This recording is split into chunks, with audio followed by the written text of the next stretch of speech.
Hello guys, and welcome back to my channel. I'm the Book Geek. Today I'm going to talk about my favorite books that I read in 2018. I'm going to show you all my 5-star reads. So first up is Carrie by Stephen King. If you watched some of my previous videos, you've heard me talk about this book a couple of times. Like I said before, I'm always on Carrie's side. I love books about people seeking revenge, people getting vengeance, and that's exactly what Carrie did. It is a horror book about a young girl who discovers that she has some type of telekinesis ability. She's been severely bullied at school, and on the night of her senior prom, some students decide to pull a prank on Carrie, and it turns into a very deadly mistake for everyone because Carrie is going to wreak some havoc after that prank. They're going to wish they never did that to Carrie. Next on the list is The Perks of Being a Wallflower. This book affected me in a very real, personal way. The things that happen in this book are similar to things that happen to me in real life. I don't care to even talk about it right now. I discussed it a little bit in a previous video. If you want to know more about that, you can check out some of my previous videos. But in this book, we have a young high school boy. The book is written in this sort of diary entry format, and it's Charlie writing the entries. And we just follow him and his friends on their journey throughout high school and the real life serious matters that they're dealing with. And we see how Charlie is coping with things that's going on in his personal life as well. And we see also how his friends are also dealing with and coping with things that are happening in their life. Next on the list is The Secret Life of Bees by Sue Monk Kidd. This book is set in the 60s in the South, and of course we know that that was a very dangerous time for Black people. Very high racial tension in the South during that time. And we follow Lily, who is a white girl, and Rosaline, who is her Black stand-in mother. There are some things that occur on the day when Rosaline is traveling to go register to vote. Her and Lily get into an altercation with these racist guys, and because of that incident, Lily helps Rosaline escape, and they end up going to this place where Lily thinks she might find some answers about her real mother. She discovers some things, and it led her to this place. But she believes that these people may know her real mother, and she may discover some answers there about her birth mother if she goes there. So they go there. So they're hiding out there, but Lily is also trying to find out some things about her mother. And this book is just the embodiment of sisterly love. Lots of girl power in this book, lots of female empowerment, lots of strong female characters. I just loved it. It's a historical fiction book, the way it depicts the relationships between blacks and whites during that time. And I believe it's a book that all women should read. Also, this book made the list, Their Eyes Were Watching God by Zora Neale Hurston. This is another book that I believe every woman should read, especially every Black woman. I believe this is a historical fiction book. That's what I labeled it as, because of the accurate portrayal it depicted surrounding the people of this time in which the book was set in. I also believe that this is a book of the feminist age. The book is so relevant to things that are still occurring in the world today, with women and how women are treated. There's also depictions of intra-racism in this book, which is also something that is still prevalent in the Black community, where we have light-skinned Black people versus dark-skinned Black people. We have that disconnect and that hate within the race. We see some damaging relationships between men and women, and how men treat women in a sort of misogynistic and womanizing manner. All of that is depicted in this story. But with that, we also have a strong female lead. The story is written as if Janie is recounting her entire life. It is mostly a story about a woman searching for self-assurance, self-love, self-reliancy, and independence within herself. It's a great book. It's a book that every woman should read, and like I said before, especially every Black woman.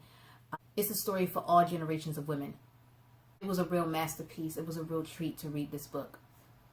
Also making the list this year for favorite books is One of Us is Lying by Karen M. McManus. So basically, 5 students walk into detention one afternoon and only 4 come out alive.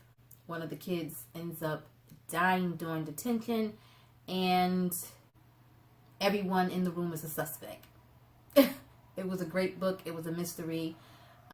Even though these were high school characters, I thought they were still relatable, and it just had a little bit of everything. It had a little bit of humor and a little bit of seriousness. It had the equal amounts of both, and I really enjoyed it. It was just freaking good. It wasn't a spectacular novel, but it was freaking entertaining as hell, and I really thoroughly enjoyed it. And I hear we have a sequel coming, and I cannot wait to read it. This is my baby here. Let the Right One In. I love this book. I've gushed about it so much in previous videos that I don't even know if I can gush about it anymore. I have a hard time talking about books that I really, really loved. The words just won't come out. It's a vampire book, first of all. And we follow a lot of different characters in this book, but it was written in such a way where it didn't get confusing. All the different perspectives and characters that we follow are all connected. It was just spectacular. It was so good. And although it is a horror book, it was so much more than a horror book, because it had a whole lot of emotion, and you really feel for these characters. They're going through stuff in their own personal life, and then they're going through things that are connecting them to this vampire girl. It was just really good. It was so good, and the ending was spectacular. This book actually made my list for favorite book endings of the year. That ending was phenomenal. The book was written like I was reading a script to a movie, except 10 times better. It was just so good. I suggest that everyone read this book. That's all I can say about it. I loved it, and I just want everyone to read it. It was so good. It was so good. I had a feeling that I was going to like this one, but I didn't know that I was going to like it this much. I love this book. Also, The Street by Ann Petrie. This book is about a young single Black mother who is struggling to raise her son. She's struggling to advance in life.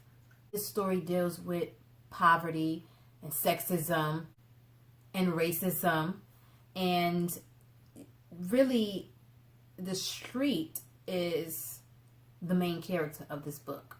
Yes, we're following Ludi, who is our main character, but the street seems to be a bigger character than her. Everyone on the street is affected by their environment, and it's no different than the street over from that one or the street over from that one. And it's just a time of poverty and hopelessness in the Black community. And in this story, we see how people who inhabit this street, who live on the street, who are members of this society where this street is, we see how people have broken down the community or been broken down by the street. We see how there's so much despair and poverty on the street. We see how people try to lure Ludi into a lifestyle that she does not want for herself or her son. This story is tragically still relevant in many Black communities and neighborhoods. It was a realistic portrayal of just pure hopelessness in the Black community. And like I said before, I believe the street is the main character. It is cruel and unforgiving, and it forges these products of his environment that are all displayed in this book. It was very, very thought-provoking. It was very bold. It is a classic story of how things are in a certain demographics reality. I love this book so much. This is another book I suggest that everyone should read. I also loved Behind Closed Doors by B.A. Paris. This book was a thriller that kept me enthralled and kept me on the edge of my seat and just would not let me go. It eats you up, swallows you whole, and spits you back out. It was fantastic. It was like a roller coaster ride. It was just a great book. It really was. I never got bored reading this. What can I say? Like, this is another book where I'm lost for words because it was just that good. It was really a never-ending whirlpool of terror. We meet Jack, and the people on the outside think that he's very charismatic and very charming, but the reader and Grace, who was his wife, we know that he is a real monster and very sadistic, very cunning. Nonetheless, I believe this is a cautionary tale at best, because Grace, she gave up everything for this man that she hardly knew. She threw all her eggs in one basket, and she jumped in with both feet, and she didn't know him well enough to be making such commitments to him. It just goes to show that you should get to know someone before you just jump right in. But that's no excuse for the things that he did to her. There's never an excuse to blame the victim. At one point in the story, in the beginning, I believe that she did have an inkling that something was off about Jack, and she should have went with her gut. So, the cautionary part is don't jump in. Don't put all your eggs in one basket, and always listen to your instincts. Anyways, I thoroughly enjoyed the book. I never wanted it to be over. I wanted it to be over because of the horrible things that were occurring in the book, but then I didn't want it to be over because I was enjoying it that much. So, yeah, this was a good one. Another one of my favorites is The Hate You Give by Angie Thomas. This one made a lot of the list for my end of the year series. But anyways, this is a book about a young Black girl who witnesses the shooting death of her friend. He's shot and killed by the police. It's surrounding that entire Black Lives Matter movement. Things that you are seeing on the news today are the things that are talked about in this book surrounding the injustices and inequality that affect Black people. I just think this is a book that should be a required read. It's thought-provoking and is a conversation starter at best. And Angie Thomas did not shy away from the horrible truth. It was hard to read, but necessary. And this book was right on time. It was a book that everyone needed at the time when this came out. Yeah, it was a great book. One of my highest rated books this year. Another great book was I Am Not Your Perfect Mexican Daughter by Erica L. Sanchez. I just love the way she wrote this book. Once again, this is another book that I never got bored reading. I mean, I didn't get bored reading any of these books because they're all my favorites. But there are certain books that just have that pacing. You never want to put the book down. And so this was no exception. And I really, really loved Julia and how she was just how she was written to be such a strong, independent, outspoken, vocal woman of color. She's Mexican. She is a woman of color. And I just love the way Sanchez wrote this character and wrote all the other characters and how she accurately represented this type of demographic in her book. I'm not Mexican, but I can relate to a lot of the things that happen in this book because I am a woman of color. This is another one that, although it was a young adult book, it dealt with heavy subject matter. We have these two sisters, Julia and Olga. They are Mexican American. Their parents are from Mexico. They immigrated here, and they're now raising their children here in America. And unfortunately, Julia's sister Olga dies in a terrible accident, and during her grieving process, Julia goes through some of her sister's things, and she discovers some things out about her sister. Her sister was the one that was the dutiful daughter, the obedient daughter, and Julia always felt like she was the complete opposite, like the black sheep, the outcast of the family. But then she finds out some things about her sister that might prove to people that, you know, she wasn't such a square. She wasn't so obedient after all. She has this secret life, and she had secrets, and we really get to see Julia getting to know her sister for the first time. It deals with mental health issues. It was just a great book. I mean, we have immigrants, we have a person of color, an independent woman, we have a deaf and grieving, and there's also a trigger warning here for suicide. It was just a great book. It had a lot of different components, and it was a wonderful read. Okay, the last two books that I'm going to show you that made my favorites list this year are graphic novels, and that is Saga by Brian K. Vaughan and Fiona Staples. I read this and fell in love. And I don't know if you guys can hear my stomach talking, but these are the last two books I'm doing, and then I'm going to get a snack. So please just ignore the grumbling if you hear that. But this is my baby now. This is my other baby. I love this. And I love our characters. I'm actually absolutely in love with Marco. Where can I find a man like this? Do I have to go to outer space to find a good guy like this? I have to go to outer space and find me a different male species in order to get a good guy like this. I love him. Like, I talked about him, my favorite characters thing, so I'm not, I'm not going to gush about her right now, but just know that I love Marco. I also like her too. She's a badass. I love her. I love this duo, this family, everything. So basically we have these two people, they're lovers, but it's kind of like a forbidden love story. This is like Romeo and Juliet for the space age. We have an interstellar forbidden love story involving an interracial couple. Come on, how can you not like that? So we have these two here. She's from this planet. I forget what the name is. I have to dig through the book to find it. She's from this planet, and he's from the moon. The moon and her planet are at war. They're not supposed to be together, but they get together. She gets pregnant. They run away together. They don't want to fight in this never-ending war anymore. And we have all these different people who are hunting them down because they are not supposed to be together.